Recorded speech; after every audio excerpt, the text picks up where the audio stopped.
오늘 강의 바로 시작을 해볼게요. 말 되게 어려웠죠? 우주 초기의 은하단을 연구하는 아스트로텔러. 되게 생소했을 거예요. 이런 강의 들어본 적 있나요, 친구들? 되게 신기하죠? 일단 아스트로텔러라는 말이 되게 희한하지 않아요? 그죠? 들어본 적 있어요? 아니요. 없죠. 왜냐면 제가 만들었으니까요. 아스트로는 천문학자, 천문학 아스트로노미에서 온 말이고 텔러는 이야기꾼이라는 말이에요. 선생님은 아스트로텔러, 그러니까 결국에는 천문학 이야기를 하는 걸 굉장히 좋아하는 사람이에요. 그래서 오늘은 여러분과 천문학, 그리고 선생님은 천문학자니까 천문학자에 대한 얘기를 좀 해볼게요. 천은 우리나라에 천문학자가 1000명밖에 안 돼요. 우리나라 인구 몇 명이죠? 얼마? 4,000명? 근데 그 중에서 천문학자가 정말 손에 꼽게 1000명밖에 안 돼요. 학교 하나밖에 안 되는 거죠. 많은 거 아니에요? 다른 분야에 비해서는 작은 것 같아요. 그리고 한국천문학회가 실제로 우리 생긴 지 67년밖에 되지 않았어요. 그리고 7은 뭘까요? 7? 혹시? 너무 어렵지? 정말 힌트도 안 주고 너무 어려운 걸 시키네요. 7은 뭐냐면 우리나라에 대학교가 되게 많은데 그 중에 7군데밖에 천문학과가 없어요. 되게 신기하죠? 그러니까 종합해보면 우리나라 천문학자 수는 1000명인데 그 중에 7개의 대학교를 나와서 저런 57년 동안 연구한 사람들을 통틀어서 저만큼밖에 없다는 거예요. 근데 그 중에서 여러분은 지금 앞에 한 명이 있죠. 천문학자 한 명을 만나고 있는 겁니다. 저는 다시 인사할게요. 저는 아스트로텔러 이야기꾼이자 관측 천문학자 현민이라고 합니다. 반갑습니다. 앞에서 천문학자들이 1000명밖에 안 된다고 했는데 그 중에서도 관측을 주로 하는 천문학자는 드물어요. 저는 관측을 주로 되게 많이 다녔어요. 그래서 이거 같은 경우에는 JCMT라고 하와이 꼭대기 마우나케아에 있는 천문대에도 가서 관측을 2주 동안 수행을 했었고요. 이렇게 큰 6.5m짜리 칠레에 있는 망원경에 가서도 천체 관측을 했었고, 저거는 아까 보여드렸던 그 돔 안에 들어있는 16m짜리 전파 망원경이에요. 서브밀리미터 망원경이에요. 그래서 종합을 해보니까 선생님이 천문학자로서 총 117일 동안 전 세계를 다니면서 관측을 다녔더라고요. 이게 엄청나게 재밌잖아요. 이렇게 많은 일수를 다닌 게 없거든요. 근데 여러분 천체 관측이라는 거나 아니면 천문학자의 삶이라는 거를 자주 들어보지 못했죠. 그죠? 그래서 오늘은 이런 얘기들을 주로 해볼까 해요. 우선 선생님은 천문학자를 언제부터 꿈꿨냐면 되게 어렸을 때부터예요. 선생님 이름 한자 좀 잘 알아요? 여러분?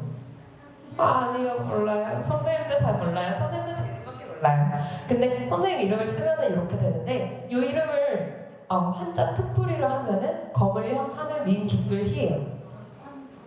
되게 재밌죠? 원래 저희 부모님이 저를 낳았을 때 하늘에서 내려주신 큰 기쁨이라고 했는데 성을 딱 갖다 붙이니까 어떻게 됐냐면 되게 이상한 이름이 돼버린 거야. 검은 하늘에서 기쁨을 찾는 사람 이런 식으로 된 거예요. 그래서 되게 어렸을 때부터 희한하게 천문학을 되게 좋아하고 있었어요. 그게 언제였냐면 아빠의 서재에서 이렇게 그 되게 오래된 백과사전을 찾았어요. 백과사전 뒤지다 보니까 기상, 우주, 지구 이런 게 있네. 그래서 여기를 막 뒤져보다가 저거 심지어 컬러도 아니었어요. 흑백이었는데 거기서 퀘이사, 블랙홀 이런 걸 보고 확 빠져든 거예요. 그때부터 천문학자의 꿈을 키웠는데 여러분 나이랑 비슷했던 9살 때부터 천문학자가 되고 싶었어요. 되게 어렸을 때부터 항상 천문학자가 되고 싶었거든요. 그 뒤부터 열심히 해가지고 천문학과에 진학을 하게 됩니다. 그래서 아까 김준호 선생님이 소개해준 대로 저는 초기 우주 천체를 연구하는 연구자의 삶을 살게 됐어요. 그래서 작년에 졸업하기 전까지 우주 초기에 있는 은하단이라고 하는 은하들이 가족처럼 혹은 학교에 있는 친구들처럼 모여서 뽁짝뽁짝 살아가는 그런 구조들을 주로 연구를 하기 시작했습니다.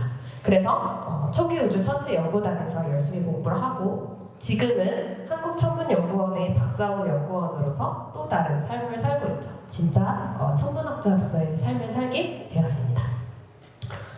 여러분이 아실 만한 거 하나 또 알려드리자면 혹시 저거 뭔지 알아요? 별궁.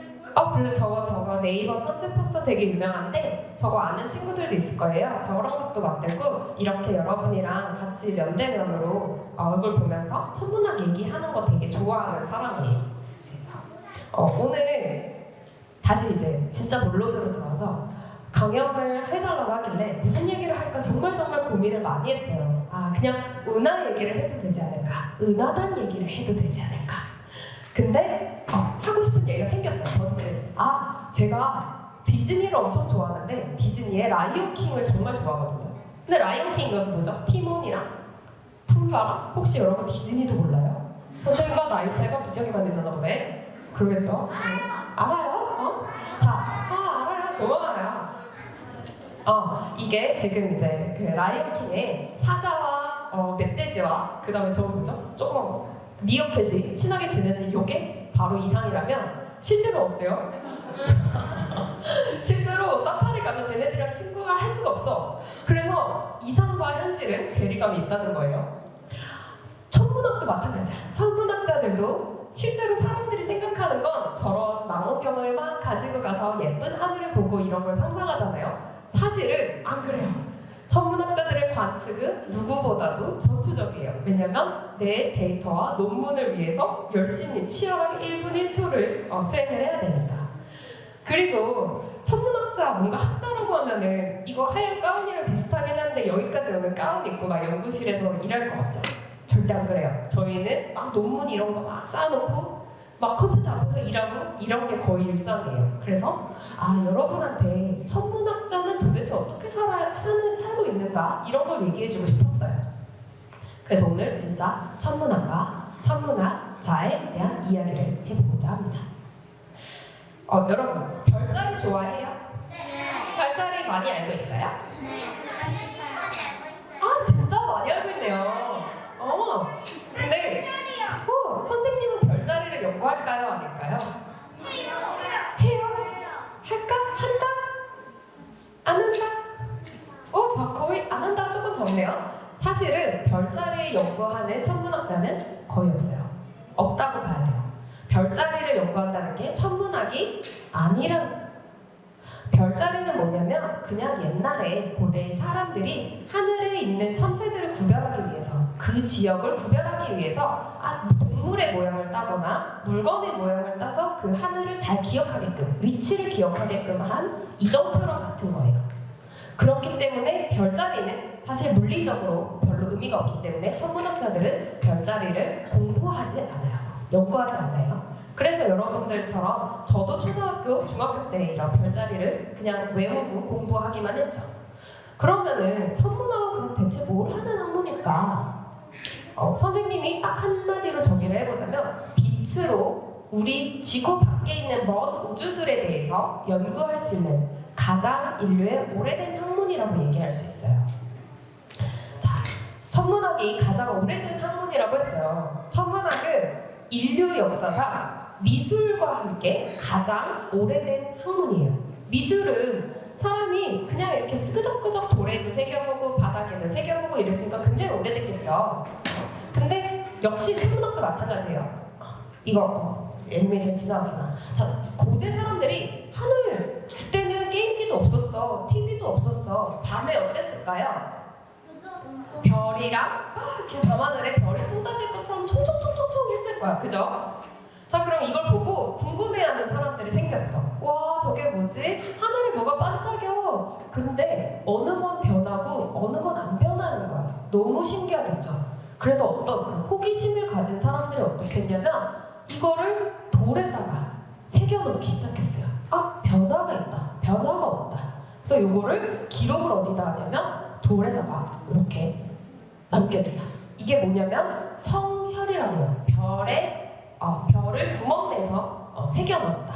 그래서 우리나라에도 이런 성혈들이 되게 많아요. 우리나라의 고인돌 유적지 가면은 이런 것들을 여러분들이 볼 수가 있어요.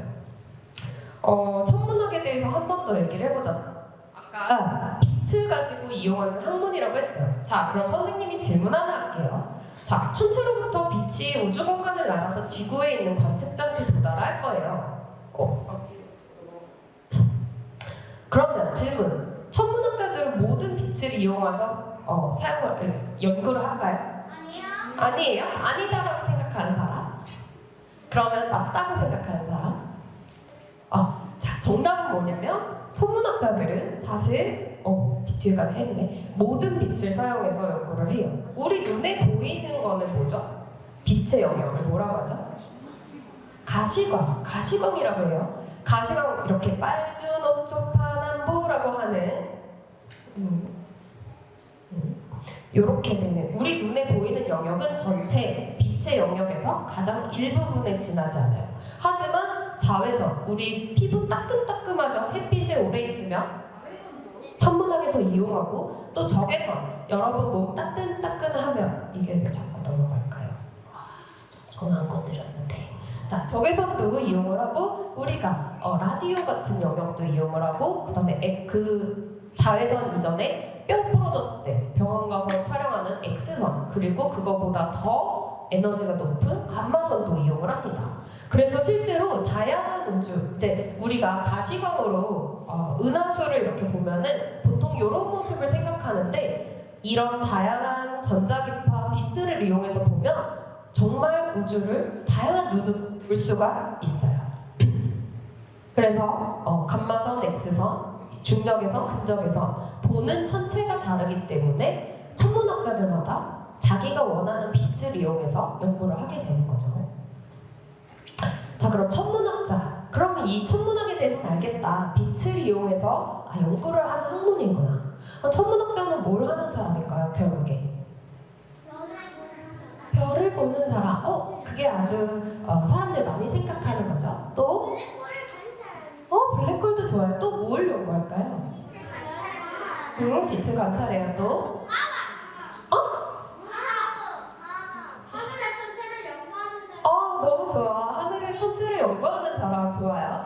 그래서 천문학자는 별만 연구하는 게 아니라 이렇게 다양한 학문들을 해요. 아까 말했던 빛을 가지고도 구분을 할 수가 있고 태양계를 연구하는 사람도 있고 항성, 별을 연구하는 사람도 있고 선생님처럼 은하단을 연구하는 사람, 블랙홀을 연구하는 사람 정말 수도 없이 많은 천문학자들이 있답니다. 그래서 조금 구분을 해보면 이론과 관측으로 나뉘어요. 선생님 아까 관측 천문학자라고 소개했죠, 그죠? 관측 천문학자는 실제로 하늘을 관측해서 얻은 데이터를 가지고 관측을 해서 연구를 하는 사람이라면 이론 천문학자들은 뭐냐면 시뮬레이션을 하고 코딩을 하고 책으로부터 이론을 분석해서 하는 사람들을 바로 이론 천문학자라고 해요. 자, 이렇게 두 가지를 크게 구분을 할 수가 있어요. 그 외에도 뭐냐면 관측 천문 기기를 만드는 사람들도 천문학계 영역에 들어갈 수 있어요. 천문학자들거든요. 예를 들어서 이번에 작년 12월에 우주로 쏘아올린 망원경 뭐죠? 우주로 쏘아올린 망원경 이름 혹시 알고 있나요? 제임스 망원경을 만든 사람들도 다수 천문학자들이 포함이 되어 있습니다. 그래서 망원경을 개발하거나 거기 들어가는 기계를 개발하거나 그리고 그걸 분석하는 데이터 코드를 개발하거나 하는 사람들도 역시 천문학자들이에요. 되게 많은 분야가 있죠. 그리고 천문학자의 종류, 아까 빛의 종류도 너무너무 다양하다고 했는데 우리가 눈에 볼 수 있는 가시광 영역을 주로 이용하는 광학 천문학을 하는 사람부터 아까 라디오처럼 찌글찌글한 신호를 분석하는 전파 천문학을 하는 천문학자 그리고 적외선, 자외선, X선 이런 식으로 다양한 빛의 영역으로도 천문학자를 구분합니다. 하지만 요즘에는 여러 빛들을 다 두루두루 섞어서 연구를 하기 때문에 천문학자들이 그냥 여러 가지의 빛을 다 이용하는 사람들이다. 그렇게 연구하는 학자들이다라고 생각을 하면 돼요. 자, 그러면은 관측 천문학, 선생님은 관측 천문학자니까 관측 천문학에 대해서 좀 얘기를 해볼게요. 자, 관측하면 되게 예쁜 별 많이 볼 것 같지 않나요? 네. 아니라고. 그렇지 않아요? 네. 여러분이 생각하는 관측은 뭐예요? 어떻게 할 것 같아? 망원경을? 네, 망원경도 일단 어두운 데 가야 될 것 같죠? 산 위에 올라가서 혹은 도시에 빛이 없는 데 가서 하늘을 볼 것 같긴 해요, 그죠? 근데 선생님 아까 티몬과 푸마 보여줬잖아. 라이온킹 보여줬잖아. 실제로 그렇다 아니다? 아니라는 거죠. 이걸 보여주는 이유가 있어요. 자, 보통 선생님이 선생님도 되게 어렸을 때는 이렇게 조그만 망원경을 가지고 가서 하늘을 본다고 생각했어. 그래서 해외에 나가는 천문학자들은 이거를 이렇게 캐리어에 가지고 막 끌고 가서 되게 좋은 데 가가지고 별을 이렇게 볼 줄 알았단 말이죠. 근데 실제로는 그렇지 않아요. 어떻게 하냐면 돈룩업에서 잠깐 보여주긴 했는데 이것도 사실은 잘못했어. 요즘에 가장 최근에 나온 것 중에서 돈룩업 혹시 영화 본 친구 있어요? 이게 뭐였죠? 혜성이 지구를 때릴 거라서 이제 그거에 관련된 그걸 발견한 소행성을 발견한 천문학자의 얘기가 나오는 영화인데 사실 이 영화에서 천문학자들은 저런 식으로 이제 데이터를 가지고 연구를 해요. 근데 하지만 여기서 잘못된 거는 망원경이 바로 있는 옆에서 저렇게 형광등 모니터를 켜고 하서 연구한다는 게 좀 잘못됐어요. 영화가. 그러면 제대로 선생님은 관측을 되게 많이 해봤으니까 거기에 대해서 얘기를 해볼게요. 일단 천문학자는 눈으로 별을 보지 못해요. 관측을 갔을 때. 이게 무슨 말이야? 이게 무슨 말이야? 직접 눈으로 밤하늘을 못 봐요. 왜 그럴까? 너무 멀리 있어서 기본적으로 맞아. 여기 써있죠. 컴퓨터로. 왜냐면 눈으로 와 예쁘다 이렇게 하면은 그게 과학일까요? 아닐까요? 아니에요. 어떻게 해야 되냐면 우리가 광자를 가지고 와서 그걸 가지고 광자가 여기서 얼만큼 많이 나오는구나, 얼만큼 변하는구나 이런 걸 해야지 우리가 과학을 한다고 얘기하잖아요. 그렇기 때문에 실제로는 천문대 관측이 딱 시작되면서부터 실내에서 밖으로 나가지 못해요. 그렇기 때문에 모니터에서 나오는 이런 광자들을 가지고 연구를 하는데 매진하는 거죠. 그래서 8시간, 10시간 이렇게 실내에서 관측실 도움 안에서 시간을 보냅니다. 그리고 관측 천문학자들은 저렇게 그냥 관측만 하느냐? 아니에요. 아까도 말했듯이 관측에 필요한 기기 같은 것들을 직접 설치도 하고 개발도 해서 이렇게 유지 보수도 하고 천문대에 있는 다른 해외에 있는 그 엔지니어들과 함께 협업을 합니다. 그리고 보통 관측을 우리가 밤에 하잖아요, 그죠? 낮에 못 하죠? 낮에는 태양 관측은 할 수 있어요. 근데 낮에 별 볼 수 있어요, 여러분? 못 보죠. 그렇기 때문에 관측 천문학자들은 낮에 잠을 자요. 해가 떠 있을 때 잠을 자고 그 다음에 밤에 관측을 해야 되니까 2, 3시쯤 준비를 해요. 이렇게 이런 식으로 숙소가 돼 있는데 숙소가 굉장히 어렵죠. 왜냐면 이 안에 있는 빛이 바깥에 새어나가서 전체 관측을 방해하면 안 되니까 암막 커튼을 되게 짙게 쳐놔요. 그것도 재밌어요. 그래서 2시, 3시쯤에 일어나서 관측을 준비합니다. 그 뒤에 맛있는 밥을 먹는데 관측소에 가면은 보통 밥이 무제한이에요. 그래서 선생님은 정말 많이 먹어요. 많이 먹고 나서 저렇게 보면 저기가 미국 맥도날드 천문대에 있는 그 식당인데 식당의 뷰가 어때요? 이 풍경이 너무너무 예쁘죠? 반대편에 있는 천문대가 보이는 저런 멋있는 산 위에서 밥을 먹고 그리고 기상 상황을 체크해요. 저때 오늘 하늘이 어떻겠구나. 그리고 뉴스도 보면서 오늘 하늘에 비가 온댔으니까 관측을 이렇게 해야 되겠다. 구름이 낀댔으니까 서쪽 하늘로 넘어가면 안 되겠다. 이런 식으로 계속 같이 관측한 학자들과 얘기를 하면서 의논을 합니다. 그리고 나서 오후 6시쯤 해가 지기 시작하면은 관측소 안으로 들어가요. 그래서 관측소 안에 들어가면서 해가 지면은 관측이 시작하기 때문에 그 전에 올라가야겠죠. 그 전에 저렇게 생긴 이 돔에 들어가서 그날의 그 마지막 석양을 보면서 준비를 합니다. 사실 이때가 되게 바빠요. 왜냐면 해가 떨어지면서 관측을 막 시작해야 되기 때문에 준비할 거리가 굉장히 많죠. 이게 저희가 바깥 풍경을 보는 마지막이 됩니다. 밤하늘을 볼 수 없어요. 자, 그리고 나서 관측을 막 진행하다 보면은 밤낮을 바꿔서 지내기 때문에 밤 12시쯤 꼬르꼬르 배 되게 고파요. 그 시간에 우리는 점심을 먹어요. 신기하죠? 밤에 점심을 먹어서 나이트 런치라고 해요. 밤에 먹는 점심. 그래서 이런 거를 저렇게 모니터에서 전체 데이터를 보면서 막 맛있게 먹는 걸 우리 나이트 런치, 저녁 천문학자들의 점심 식사가 됩니다.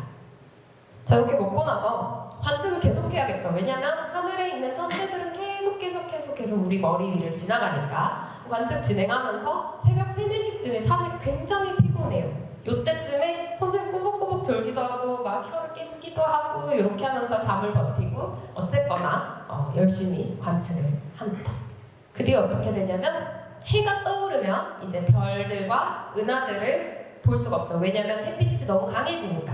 그죠? 그렇기 때문에 아침 6시, 7시 계절에 따라 다르지만 이 시간까지 관측을 진행하고 그 뒤에 정리를 한 다음에 내려오게 되는 거죠. 그래서 해가 뜬 하늘을 보면서 관측소를 빠져나오게 됩니다. 오전 7시 정도 되는 것 같아요. 그리고 다시 잠자리에 드는 거죠. 재밌죠? 여기 저희 같이 관측 갔던 사람들인데 관측 끝나고 나서 너무 신나하는 거예요. 지금 엄청 그 뒷만 봐도 신나죠? 가가지고 잘 수 있으니까. 그리고 모든 관측 기간이 종료가 되면은 이렇게 뿌듯함이 몰려옵니다. 그 현지에 있었던 분들이랑 같이 일을 하고 나한테 의미 있는 천체 관측을 수행하고 나면은 이렇게 그 모든 관측 일정을 종료하고 한국으로 돌아오게 되는 거죠. 그러면 관측을 하지 않을 때는 어떻게 되냐? 뭘 할까요? 여기 적혀 있는 대로 공부를 많이 합니다. 되게 논문을 많이 읽어야 돼요. 논문이라는 거는 뭐냐면 책은 아니고 교과서가 아니고 현재 어떤 식으로 전 세계에 있는 사람들이 자기 연구를 보고서 형태로 만든 건데 그거를 계속 업데이트를 해줘야 돼요. 계속 읽어야 되고 최신의 연구 결과를 쫓아가기 위해서 항상 공부를 해야 되고 그 외에도 아까 그 광자를 얻어온 데이터들을 수치적으로 분석하기 위해서 코딩을 항상 해야 됩니다. 그렇기 때문에 여러분 코딩을 만약에 천문학자가 되고 싶다면 코딩 공부도 열심히 해놓으면 정말 도움이 될 것 같아요. 그리고 또 그 외에는 같은 연구, 비슷한 연구를 하는 사람들끼리 회의도 하고 그 외에 회의도 하고 내 연구 결과를 소개하고 그리고 의견을 주고받고 이런 식으로 하고 사실 앞에 커피가 맛있게 먹는다 이랬지만 사실 잠을 깨우기 위해서 먹는 게 강한 것 같아요. 여러분 아직 커피 안 먹겠지만. 그리고 마지막으로 내가 만약에 논문을 썼다 이러면 이런 것들을 다른 동료 학자들한테 소개하기 위해서 학회도 가고 그리고 관측도 하는 거죠.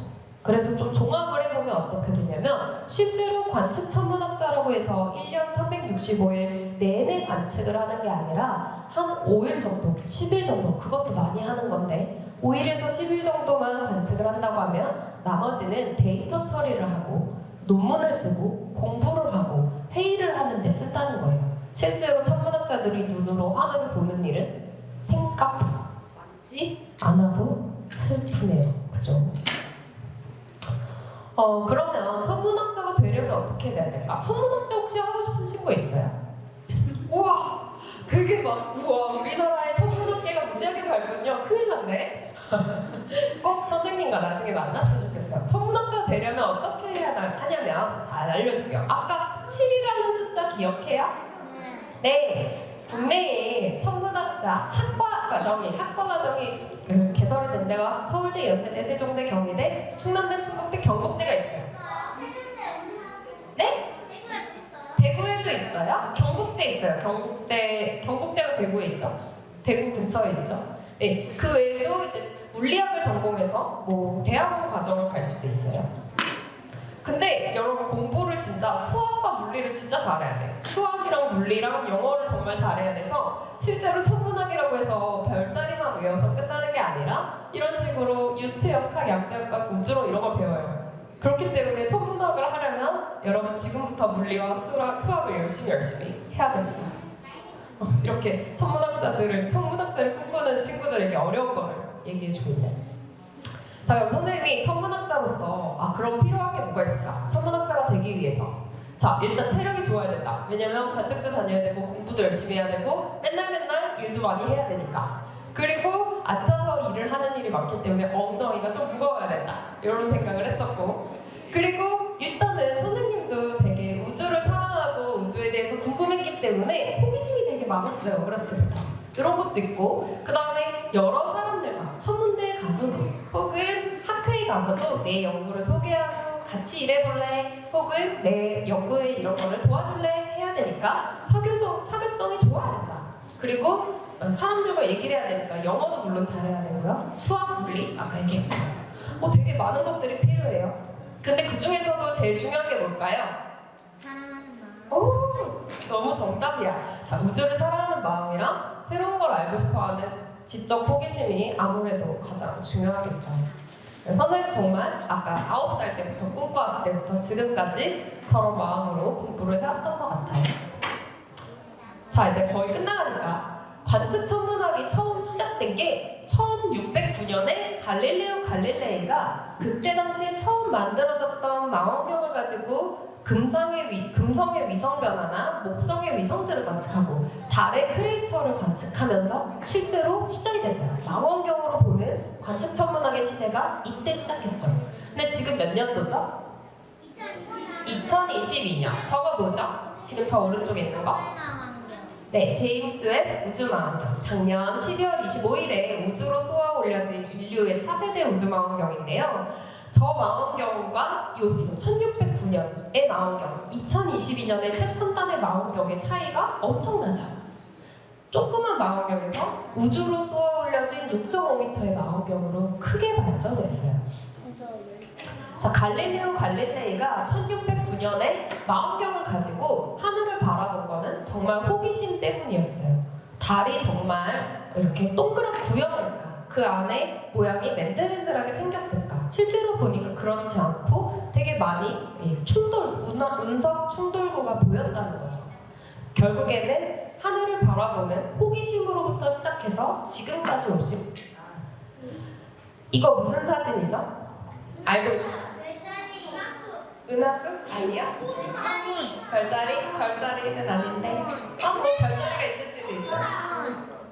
성운 맞아요. 성운 너무 정확하게 맞아요. 자, 이거 뭐냐면 성운 엄밀히 말하면은 독수리 성운에 있는 중심부에 있는 별 탄생 영역을 찍은 거예요. 조 3개의 기둥 안에서 처음 태어나는 아기 별들이 막 태어나고 있어요. 원시별이라고 하는 별들이 태어나고 있는데 이게 바로 한 2주 전에 제임스 웹 우주 망원경에서 새롭게 공개된 차세대 우주 망원경이 관측한 우리 인류가 보던 원시별 탄생 영역의 가장 최신의 사진입니다.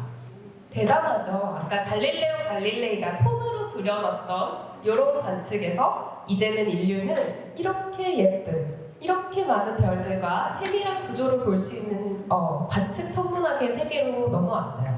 자, 그래서 선생님은 앞으로 선생님이 어렸을 때 1995년에 처음 허블 우주 망원경이 발사됐을 때 되게 어렸던, 여러분과 나이가 거의 비슷했던 것 같은데 그때도 너무 신기했어요.